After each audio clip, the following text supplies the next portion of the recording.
Hello, are you ready to refresh and get ready for the new year? So, I have something for you, ladies, a 3 day retreat. A 3 day retreat starting January the 24th, 25th, and 26th of 2025. Immerse yourself in the serene environment of the Franciscan Renewal Center with Dr. Joel Martin and friends at her transformative 3 day women's retreat. You will reflect, unwind, and ponder your directions and goals. Relax, renew, and recharge your mind, body, and spirit. Reconnect with inspiring individuals and rejuvenate with new skills and strategies and success for women and presenters. I'm telling you, you've got to do this. How do you get there? Well, you also want to reach out to her via Eventbrite. You want to reach out to January Pause Pal Retreat. Or if you can't do that, you can always reach her by email at jpmartin@triadwest.com. That's jpmartin@triadwest.com.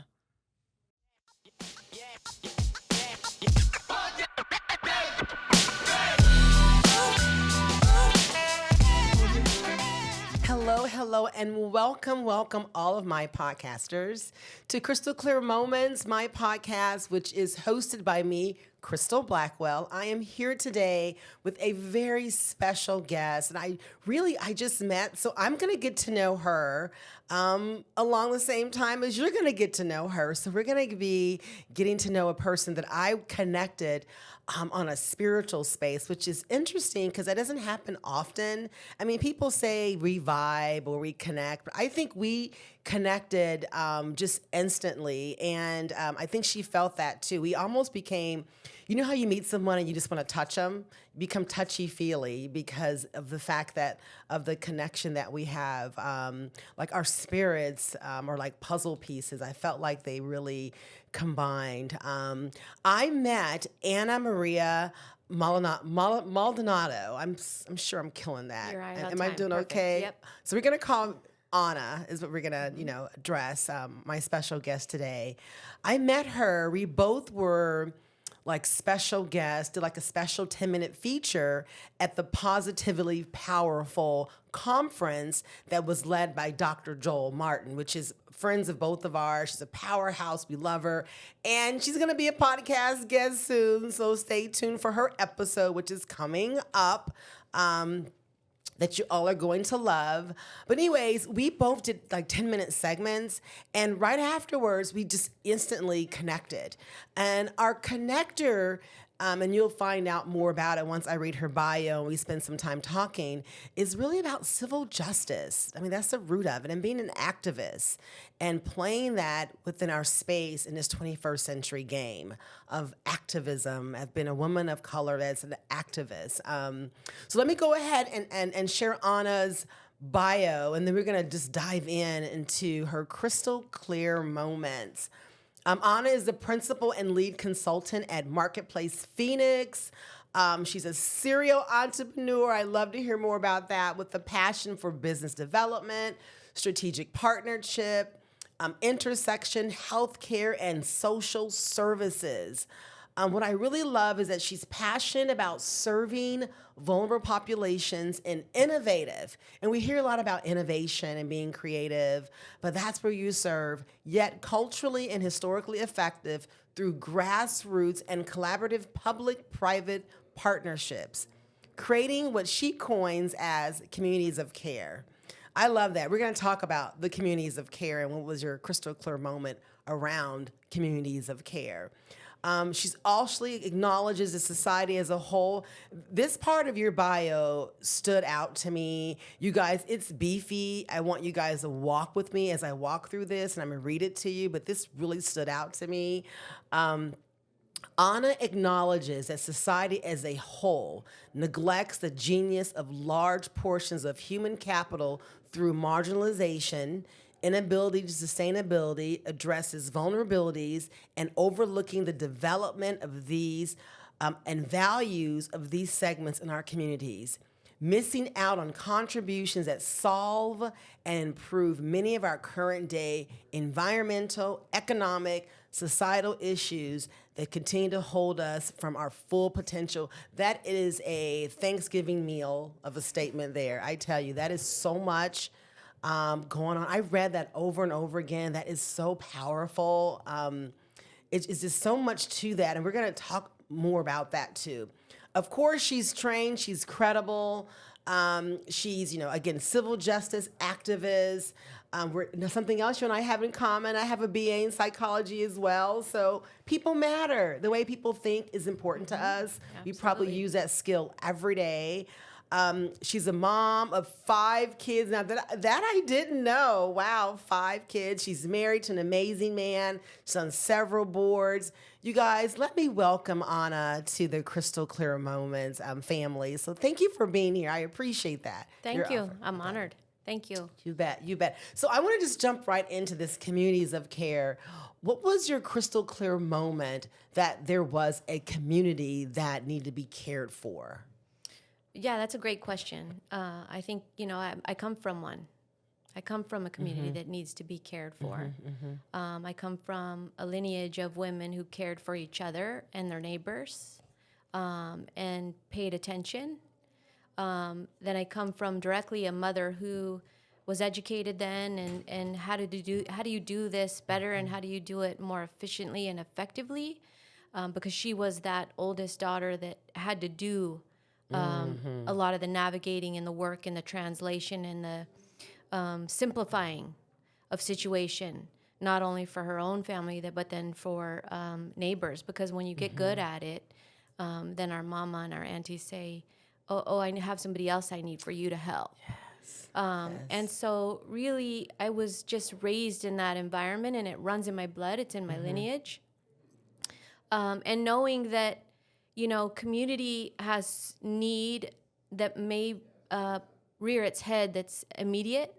People have immediate vulnerabilities, but the immediate vulnerabilities are just a sign of some depth of need. And I really understand that in order to do well by each other, we need to know and understand the whole person and all of the elements and dynamics of depth to help to have each other be the best version of ourselves.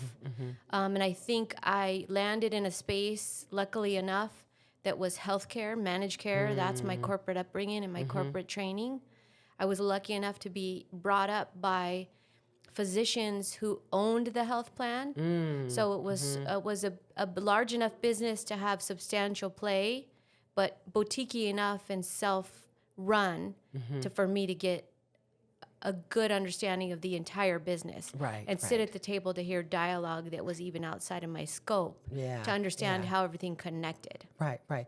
So what I love how you started off is that this was part of your family structure, this community, and how you, I think it sounds like an older sister or something, sort of modeled that. Yeah, my within mama the family, was your the oldest mother. sister. And your mother was the older sister, and she modeled that, and then of course, like you said, because she was the older sister, she had to, the community was reaching for her to do that again within other smaller circles. So when you do something well, people want you to do that again. So like, what were kind of some of the things that your mom did that really, specifically leaned into the caring part of for the community? Sure. So I would say that it would just be, in home, especially when you come from minority population. She was lucky enough that her mother and father commanded both languages, English and Spanish. Both born in this country, but stayed very connected. So on my mother's side, in southeastern Arizona, on the border in Douglas, Bisbee. On my grandfather's side was New Mexico, which obviously we're right here on the border. But, when you command both languages, people come to you to read mail. They come to you to understand better messaging based on that language, because I do believe language is incredibly important. Yes, it is. And getting the essence of messaging and essence of understanding, that the way that we translate whether it's a different language or it's you and I in an emotional setting, the words that you use and how I translate them in my mind to what they're meaning and the meaning I put towards them, right? On occasion could be not the meaning that you had intended. Right. So right. it just began with the commanding of the language, both languages, English and Spanish, and being able to help people navigate through any notices in the mail, Right, whether it right. was jury duty or any tickets or legalities, if it was healthcare and any bills, Yeah. hospital bills, you name it, right? Even applications or, forms that need to be submitted to, have your children start school, Right. right? Right. Right. Any of the simplest forms, Right. that then having a point person that you trusted, that would help you through that to ensure that you Right. did it correctly and understood it. And an interesting thing is that I know there was a generation who was told not to use their language. And your parents obviously felt like it was important to keep the language, Well, they had to, right? Right. Because at home, there were many people that Right. didn't command the English language, but they were they were in that generation that they didn't speak Spanish at school because then you were punished. Yes. When my yeah, mother started school, all Mexicans went into one classroom, no matter what grade you were in, because you were Mexican. Oh, So wow. an eighth grader would be Okay. with a kindergartner or a first grader because they needed to keep them separate based on what we thought as a society on their upbringing and the language, and that they would have delays. When now, in modern day, we know that Right. 2 or 3 languages accelerates gift. the brain's Absolutely. ability to have capacity. But it back in that day, so Right. there was some overt racism that was there, that then we just had to learn to navigate. Right. Right. So your parents, at that point, to me, that's activism when you are supporting your community with tools. Activism shows up differently. That's right. And the fact that they were able to, like you said, read mail and help them, read English, whatever it was they needed, communication, Right. they were bridging that for them.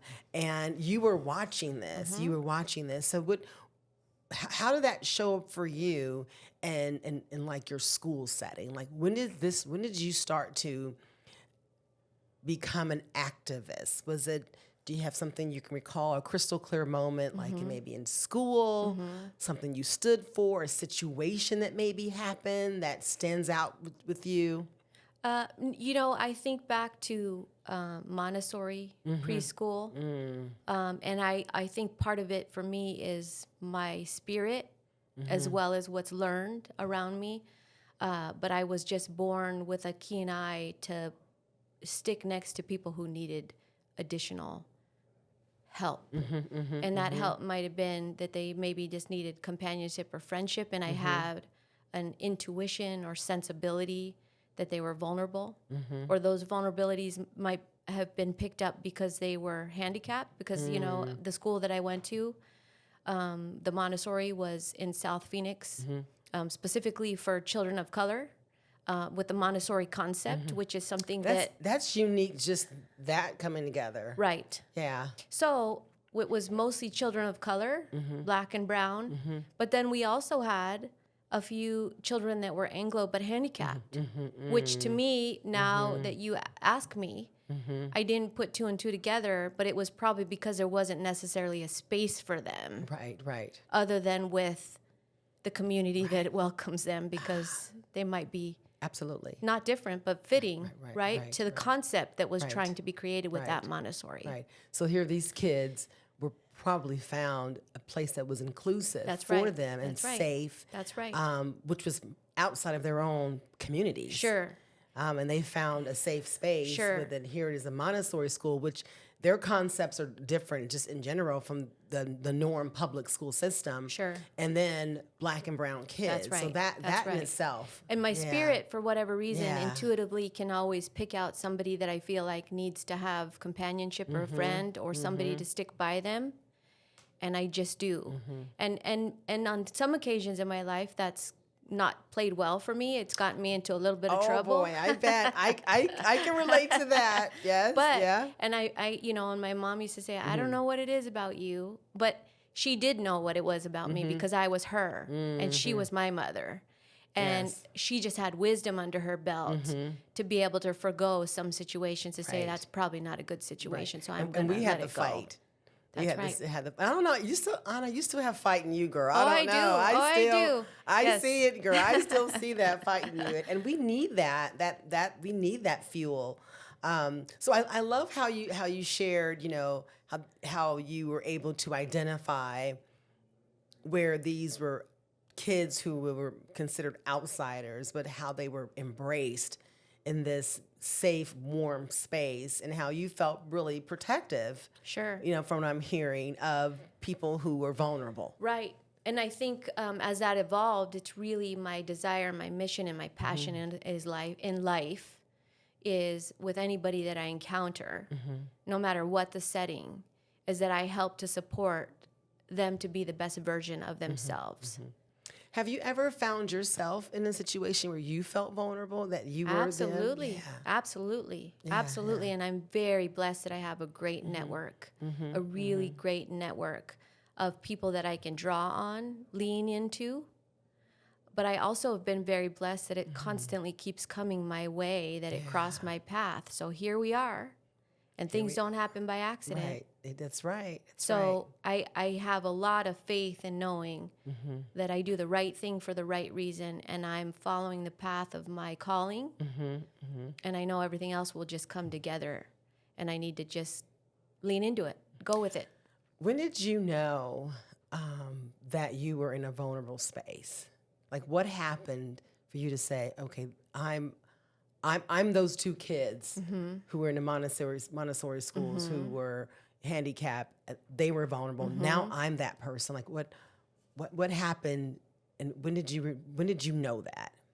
I think I always knew it. I maybe didn't articulate it to myself, but I really felt it. I moved schools, so I really struggled academically through.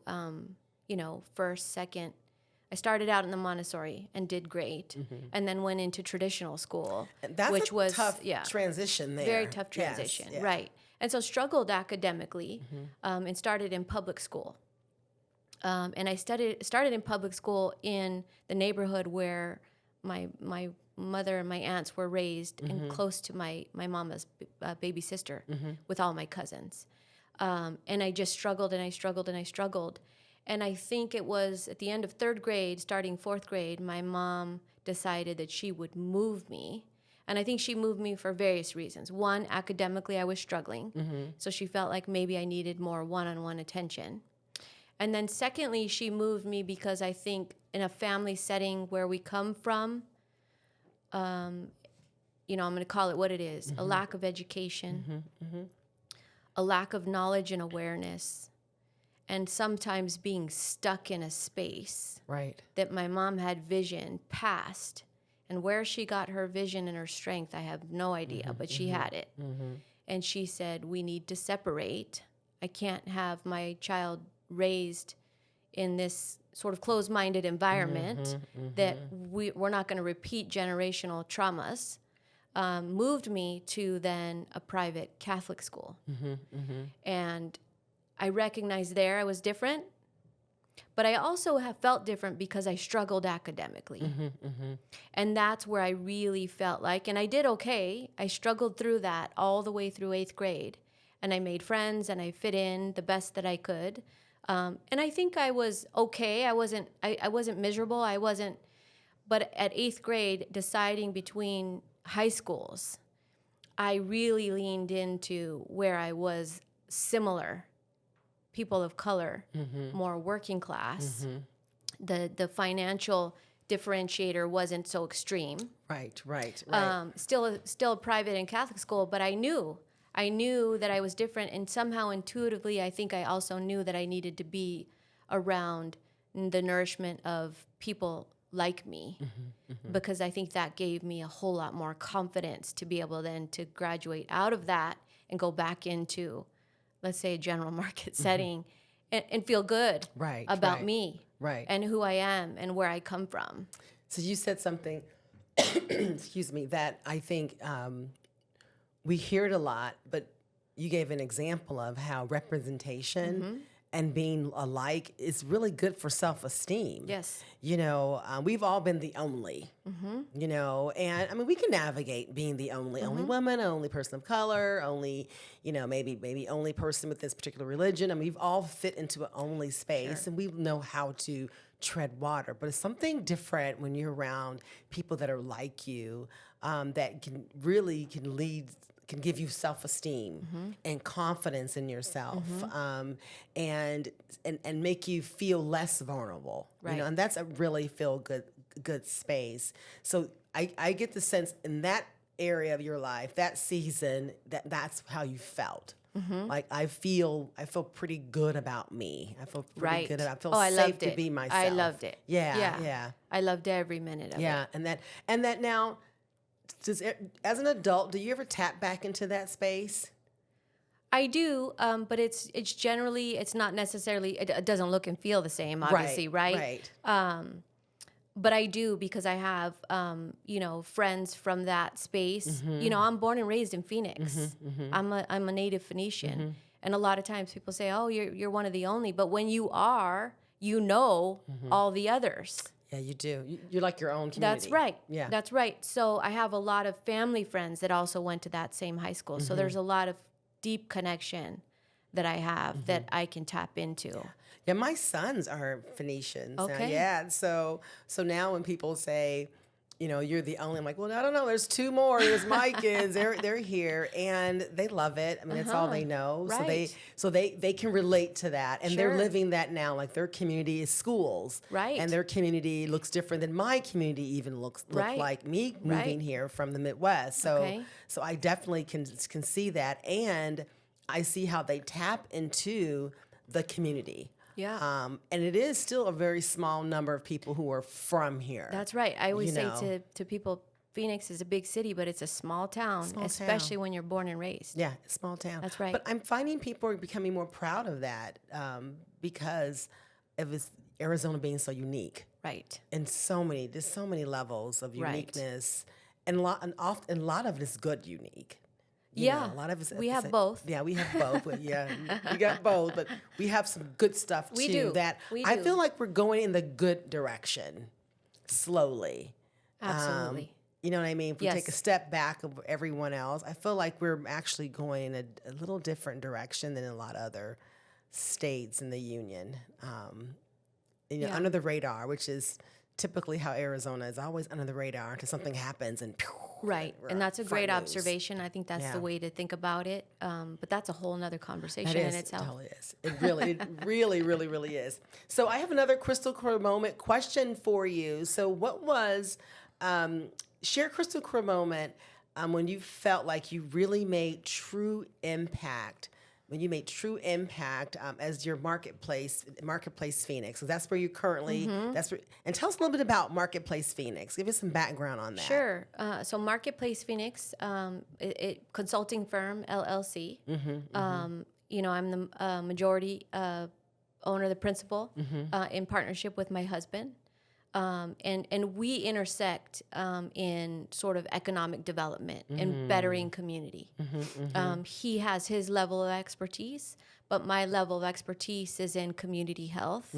That's my formal training, and improvement of community. But because I come from social justice advocates, I understand, I'm comfortable in community, and I understand how do we organize and how do we mobilize in community. Right. So in my space right now, I'm really doing a lot at the intersection of health, delivery of health, and social determinants or social services in holistic delivery of care in marginalized communities. And I'm comfortable in both spaces. I'm comfortable at the boardroom table, as in healthcare we call it as a JOC, a joint operating committee, where we're talking about people and health and policy inside managed care and delivery and networks and docs and regulations. And I'm comfortable in advocating for the communities that I know well and what I believe what will work and what won't work.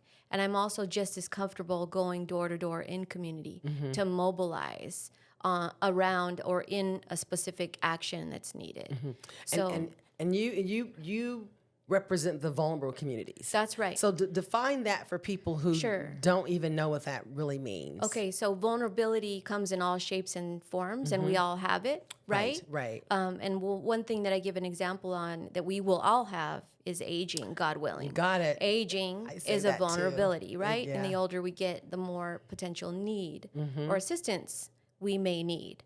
But there's all types of vulnerabilities. And the vulnerability that really is the blanket vulnerability that I work under is economic vulnerability. Okay, So, okay. lower income communities that don't have the economic means.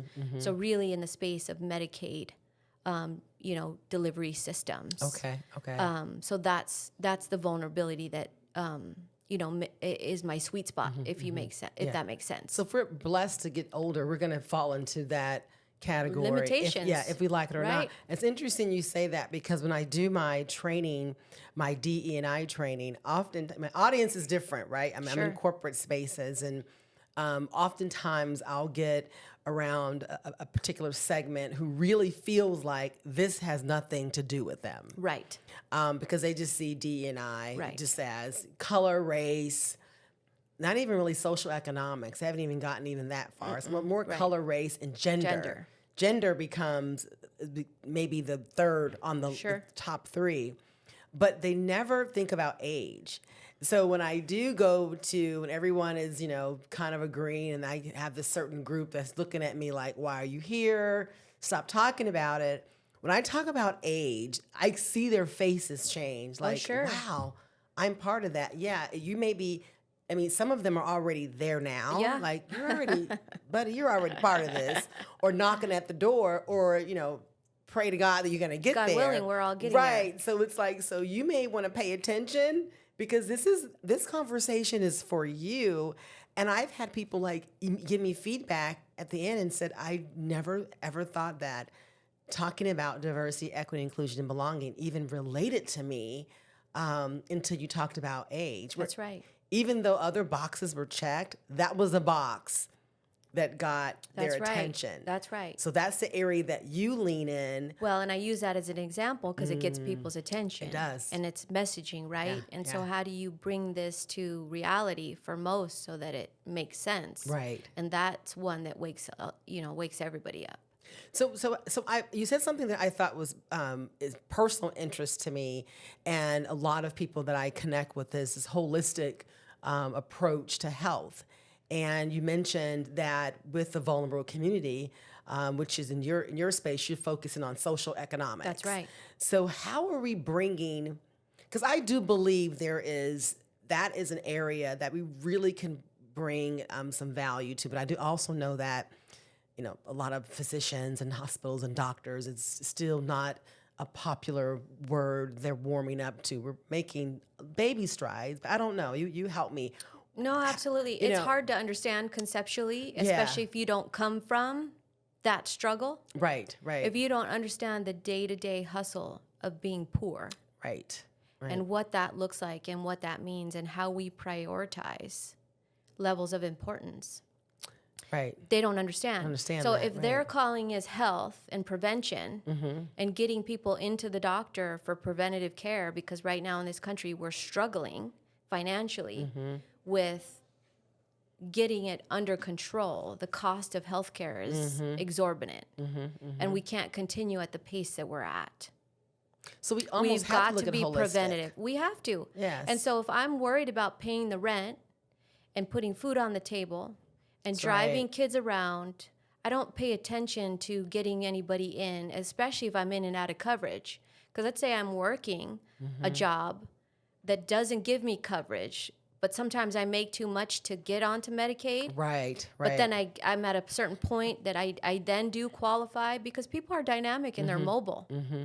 It's paying attention to what is that hustle, that hustle of being economically vulnerable, and laying the path to allow for that engagement. So when we talk about social determinants, I understand that if people aren't safely housed in affordability that they can maintain, then they're not paying attention to getting the kids in or themselves in, because that's a struggle. Month over month, that's a constant struggle. It's not a and I need. don't have capacity for anything else. Right. So how is holistic playing a role as a potential part of the solution? So the system is recognizing now. Right. The system recognizes that it's a need. Yes. It's a requirement. So if you start paying attention in healthcare, in that ecosystem, you will hear housing is healthcare. And for some people, staying housed is a struggle. And I'm not even talking about even more marginalized sets of the population when we talk about behavioral health and depth and need that doesn't allow them to live even get a house. That's right. Right. I'm talking about the folks, because you begin to then sort of categorize so that you can prioritize intervention. You've got to prioritize these interventions. And you talk about part of the population that's a large part of the population, that affordable housing and jobs that pay a livable wage is imperative. So healthcare is recognizing that we will never do well by people if we don't pay attention to the social determinant piece and begin to advocate on behalf of the people we serve as a whole person. Right. Because otherwise we're never going to be able to master what we need to master. I find when we have this conversation, Anna, that I think people have pictures in their head. They see people of color, and they don't realize this goes across color lines. Absolutely. This goes across. Why do you think that even people who are actually textbook vulnerable still don't see themselves part of that group? Why do you think that is the case? That's an interesting question. I would say, just from my own perspective, which is obviously somewhat limited, right? I think sometimes we hide from it because we don't want to be part of it. We don't want to be related to it. We did well enough to get out of it. Right. So sometimes it's easier for us not to recognize ourselves in those that we're seeing. Right. And so sometimes I think it's out of fear or pain. And I think it's sometimes out of naivety, that people have not had or ever experienced that type of life struggle, that they started the race somewhere in the middle, so they've never had that. One thing that I share with people, especially that I love, that are closest to me, especially if we don't see eye to eye on understanding and having that empathy, is, we may not have come from and behind us, but we still have to pay it forward because we have children and grandchildren and great-grandchildren coming ahead of us. They were responsible That's for. right. Yes, we are. And we should be empathetic because we would want those in front of us when we're not here anymore to have that empathy, because people will have, life is hard. We all will have some form of struggle. Some of it may not look and feel like what we see today. But who knows? It's not that far removed from our relation. So we should just count on, paying it back and then paying it forward. Keep doing the right thing for the right reasons. Do you think we're doing a good job of that? No, in your opinion? I don't. No, but we're getting there. We're recognizing certain things from a systematic perspective. And I think that that's a start. So Systematically. give me an example, like so how when you you seen it look show at up. the federal government and you look at Medicare and Medicaid, systematically the funding flow, which is more than half of healthcare in this country, comes from the federal government, which is a problem in itself, right? Okay, Absolutely. But that's because a whole other day of conversation. It could be toyed with. That's a whole. And they're nother, always wanting to toy with that. That's right. Yeah. So that they're recognizing that there needs to be better care, more holistic care, and including the recognition of social determinants and including some of the interventions that would be as simple as ensuring that there's enough stock of affordable housing. Well, of course, affordability is a percentage, right? Based on economies of scale. But at least we're aware. So we're aware and trying to and starting to move in those directions. And I think, physicians and delivery systems are also knowing that they will never be able to be successful in the way that we look at success in terms of healthier populations or even healthier patients one by one, especially if they're in a dynamic category of the population, until we recognize they're a whole person.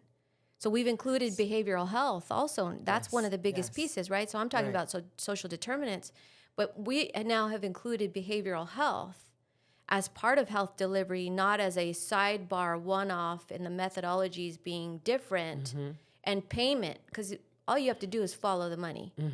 You follow the money and how it's included or how it is excluded. And now it's included in mainstream care because it needs to be included because it's a huge piece of who we are. Our behavioral health and our mental health is dictating much of what happens to us physically. Right. So that's another element and piece that's now been added, and recognizing that it's of great importance and we're putting money and attention and time into it. So the ecosystem, and in theory, we're paying attention.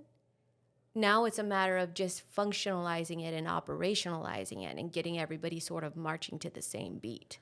So that leads me to my question around emotional intelligence, because we have all this in place, but in order for us to line up and start marching, we have to exercise a healthy level of emotional intelligence, and which is the self-awareness, the empathy, and all that self-regulation, motivation, all those different things. And to be honest, Anna, I don't know how I feel about us checking the boxes in that emotional intelligence space. Like, we really need that in order for us to move into this almost 25 years to the 21st century. And we're doing 20th century actions, right? Right. So we're just now realizing that we're in a different century and we're doing things. How do we, or maybe you have, you see it differently.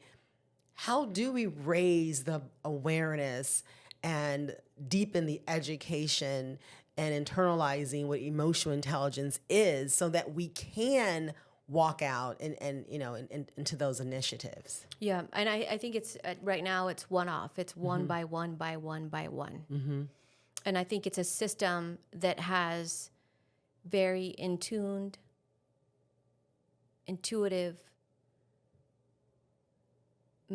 messaging and empathy along with that messaging that then gets people to sort of turn or wake up. You and I spoke about it when we talk about ageism and age and aging. That's something that helps people to understand, oh, that's me. But it's not only the message, it's the messaging, and it's the person that's delivering the message. Messenger. Yeah. That's right, the messenger. Right. Yeah. And I think we need to pay close attention as not only a system, because you can have, broad blanket messaging, but really when it really hits home is when it's at the time of intervention, when we have a point of service that then somebody educates me on and awakens me to what else or what the other potential is. And I think that that's really where we need to start. And that's a lot of the work that I'm doing. So you had asked me about Marketplace Phoenix and what I feel is most successful. And I think that it's been one-off in community health work and taking a specific situation or problem and fine-tuning the theory of sort of concierge level of service for people, a shoulder to lean on when they need it, no matter what the situation is, so that they get good, clear navigational support, but that messaging and education, because we also, I think, are a little better at listening when we're vulnerable. Oh yeah, definitely. We're open-minded to hearing. And that's opportunity for us as a society. To educate, train, that's right. Give people but tools. At the point of service when people are needing the assistance. So I think that that's a big piece of it. So today I think it's one-off, but that's how you then begin systematically to move the needle. Right. So share a success story, a recent success story that you guys have just, either in the last year or so, the last couple of months that you could share with them, with the podcast listeners. Yeah, so I'll tell you, coming off of this will be the last month of about 2 years doing community health work, leading, teams of community health workers in community, door to door, specifically in the city of Phoenix, with mobile home parks that were purchased and then redeveloped or on the docket to be redeveloped, which left 134 families, households. Think about that, 130. Just think about your neighborhood and count 130 homes and how big that is. Yeah, that's huge. For somebody to come in and say, we sold this land, you have 180 days to relocate. Moms, dads, grandparents, grandkids, different generations And again, in their home space. Economically vulnerable. So right. picking up and moving is a big expense. That's a big expense. Let alone finding rent. Right. Or a space. And you still got to go to work. That's affordable. That's right. In the middle of all of that. And kids you still need to go to school. Right. And you still need to check on your mom and dad and make sure that, everybody has what they need. So I worked with those teams, and I worked with the city of Phoenix specifically, who recognized that this is a major endeavor. They have their own systems of human service, but they also knew that we needed to have people on the ground in the neighborhood and actually developing relationships with each household to understand their situation, their need, their desires, their fears, and be able to then navigate them to make a soft landing somewhere else so that 134 families didn't potentially go homeless living in their car. And so finishing the last month of outreach and communication to those families, everybody made a soft landing. Very I say nice. that, soft landing, Yes. which means nobody was homeless, nobody was living in their car. Some people did have to have some short stints of temporary housing in extended stay hotels in order to, get another lease or another place to rent. But, all these folks were owners of a home, of a mobile home. They didn't own the dirt. Land. Yeah, right. But they were homeowners. Yes. And they needed to be able to find another space. But, the city and all the economic development success we've had in this city, that's hard to come by. Right. Yes. So that I'm very, very proud of. Good. And that, to me, the most proud I am is I'm proud that we helped a lot of people. And I'm proud that we got people to a soft landing. And I say that very carefully because it was a soft landing. Yes, right. I know that people are still struggling. Yes, right. I know that where we place people is not permanent. They And still not where have desire. they want to stay. That's right. Right. And also, too, they're not homeowners anymore. Right, Most yeah. of them. Some of them are. Yeah. And that's a point of pride for people. Right. Absolutely. I don't own it the is, dirt, yeah. but I own my This own is my home. Yeah. That's right. But what excites me the most is knowing that empathetic, live, and what I call concierge level of service of navigation works. What did you learn about yourself in that space? What did you learn different? What did you go someplace a little deeper within yourself Oh yeah, in that? for sure. My eyes were open and I recognized the point of pride of ownership. I will say I'm not foreign to mobile home parks. That's not foreign to me. For many years, my grandfather lived in a mobile home here in the central city. So as a young adult, I wasn't foreign to what a mobile home was like inside, or a community of a mobile home park. That I was familiar, but I never recognized it as such a point of pride. It's there. If you pay attention in the city, you drive and you see little niches. You just drive by them. Yeah. But I didn't recognize how much value and pride is encompassed in that fenced area. And that in itself can be, even though it's very small, 2 or 3 or 4 city blocks, like potentially maybe you and I live in. That's a lot of people. It's a lot of people. It's a lot of. That's a community. That's a lot of people. That's right. It is a community. It's a community. It's a whole Yes, community. it's a whole Exactly. community. So the point of pride, I think, I now when I drive by, I pay attention.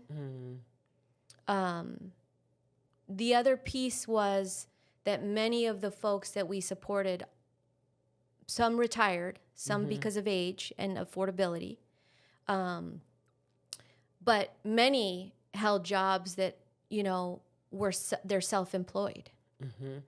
So they're contractors, they're painters, they're gardeners, that they not only had a lot of pride in owning their own home, but what their daily living required of them from an economic perspective required some space.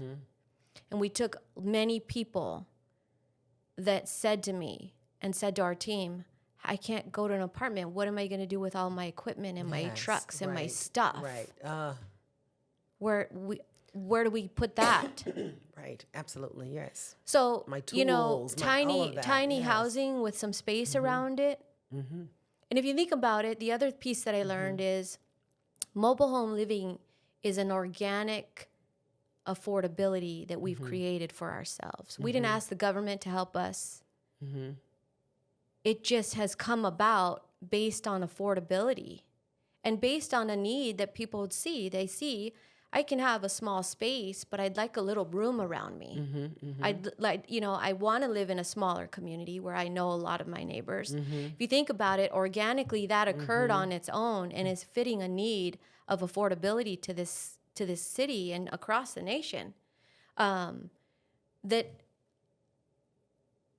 it woke me up.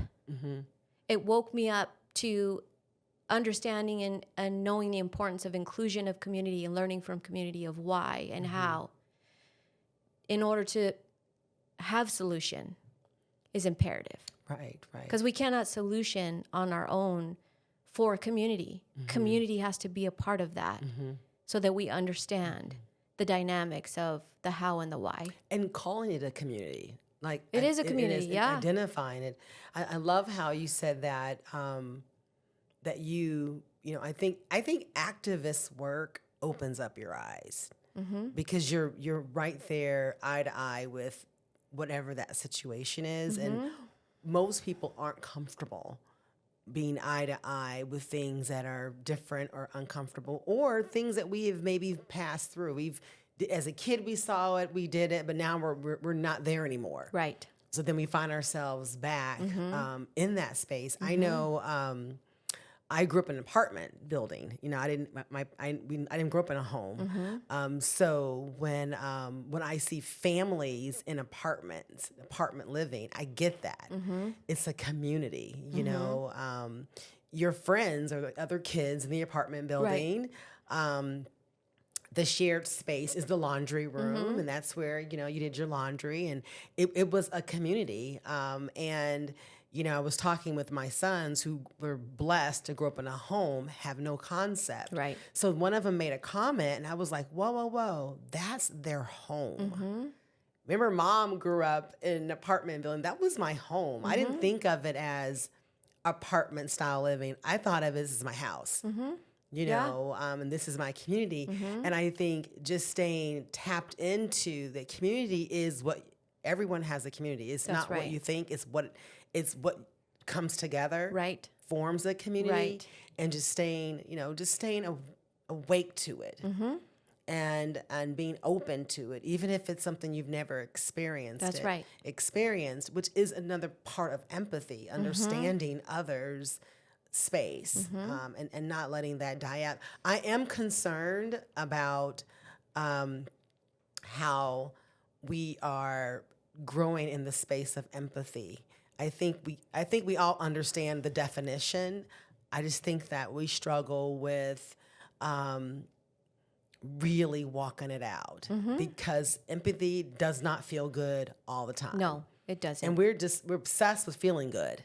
We want to look good and feel good. Of course we do, but we don't want to not feel good all the time. We don't want to. I don't want to empathize with the homeless lady or the family who's displaced, or older person because one day I'm going to be old. Well, yeah, if you're blessed, you're going to make it to get there. So I think some crystal clear moments that I'm hearing from you is just that level of awareness as taking you deeper. Do you feel like your eyes are more open because of that experience? Absolutely. And I think that the more I'm more in tuned specifically to being open-minded. I think I'm open-minded, but we all have our bias. Oh, yeah. We all have our Absolutely. triggers Right, that, right. you know, give us pause or Absolutely. take us back a bit. But being open-minded, because I think it goes back to my statement, which is sort of the mission of, you know, that open-mindedness allows for then the gold in community and that seed of, you know, solution. Because if you think about it, you know, the world is run on the 1%, and all the rest of us are sort of left like, you know, the coal Trying that's to make not it the happen. diamond. But if you look at it the other way around, there's so much opportunity and potential that we need to really, you know, foster and, you know, nurture So much. So much. And I think it just comes from just really being aware and mindful of being open mindful. I agree. I agree with you. I really challenge myself, especially when a trigger comes and a bias. Crystal, where's this coming from? Right. What happened? Right. Why are you thinking this way? Right. And sometimes I'm not very happy about where I land with it with Sure, myself, but sure. I walk through it. That's right. I walk through it. So we talked about you've learned some of this activism from your mom. Now you have it. You have 5 kids. Are any of your kids showing any levels of being an activist? And how is that showing up? Like, how are they walking out, if any? Yeah, because, no, you know, absolutely. everyone's different. Absolutely. I think each one of them has their element of that. They're all young adults, so they're finding their way. They're just getting sort of grounded in this new space of adulthood. Everybody's finished their formal education. You know, at the top, I have one that went to law school and is practicing now. And Very then in the good. middle, I have a son that's just started a master's degree. And then down below, you know, just really into work life and having a job and what does that look like. But I will tell you this, you know, I have 7 ballots that around to my house and all 7 voted. To me, that tells me That's a lot. huge. Absolutely. And I see it and I hear it in their day to day, in how they look at the world. They're not necessarily in a space to be able to have people lean on them or provide, you know, other than maybe volunteering here and there and Right. articulating what they see and Right. how they're Right. taking it in and how they have their perceptions about it. But it's there. The seeds are all there. And that can't be denied. Yes, Yes. I love that. Yeah, and it's nice when you can see the seeds there. That's right. Because it had bud out differently, That's and right. that generation of activists is going to be different than our generation. We than better look our out parents. because we better look out. they're ready They are, and they're not happy. They're not. And I will tell you who really isn't happy. It's Gen Zs, and that's under 25. That's right. They're really not happy That's right. about the world we gave them. And they see all of the injustices and the things that are out of balance, and they're not afraid to call it out. Nope. They're not afraid to call it They're out. not. You know, and their value system is even different, Right. than ours, which I think our value system is being challenged overall, anyways. Yeah. But they really are looking at us saying, "What is going on?" That's okay, because I think know? sometimes you need to turn it upside down Yes. to look at it right side up. Right, absolutely. Yep. Yes, good. I love that. So let's, before we end, my very last, what crystal clear moment are you projecting or want to manifest for yourself as we start to close for this year and look forward to 2025, the 25th year entering of the 21st Already. century. Already. Yeah, that's a lot. It is a lot. That we still are really navigating in last century, which part of my heart breaks when I see us doing things that we still haven't caught on. So We haven't, yeah. what are yours? What do you see for yourself? I really think that open-mindedness, and I'm just so aware of it now. And I'm also aware of it in my circles, right? And then I think I would be remiss if we didn't say, you know, here we are sitting the day after the election. You got it. And Yeah. there's some discomfort for Yes. some of us. Yes. But really leaning into the right thing is going to happen for the right reason. It may not be the path that we envisioned, but leaning into that open-mindedness of I know we'll get there. And just sometimes we got to hold on for that ride. And just being transparent. I think you and I, we literally had that conversation grabbing some tea about just me being in this space of just the unknown, like kind of feeling like I'm floating, not real sure, but I'm okay with it. I'm not pressing it. I'm not challenging it. It is. You're acknowledging it. I'm acknowledging it. It's an awakening. Right. It's an awakening moment for all of us, no matter where you're at. Right. It's an awakening moment. That's right. And now what do we do with it, right? Is the question. Yeah, now. Right. And I think going at it from a positive manner and being open-minded and seeing as much as we can as the potential.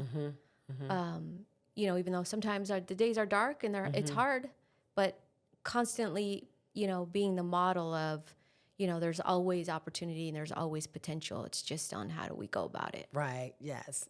It's all about how we go about it. Great. Thank you, Anna, so much. Thank Such you, Crystal. good conversation. Absolutely. I appreciate it. So podcasters, remember, I want you to download the episode. I want you to rate it and then leave comments. We love comments. And thanks again. And share this out. And hopefully as you guys go forward into your spaces, we're going to be like Anna. Let's practice being more open-minded. I think if we just practice that, we can move the needle and really put a face and give a face and name to all things that matter and not overlook anything. All things matter. So let's practice that. Let's hashtag open-mindedness. Amen. Okay, you bet. Thank you Thank guys. you. Appreciate you all.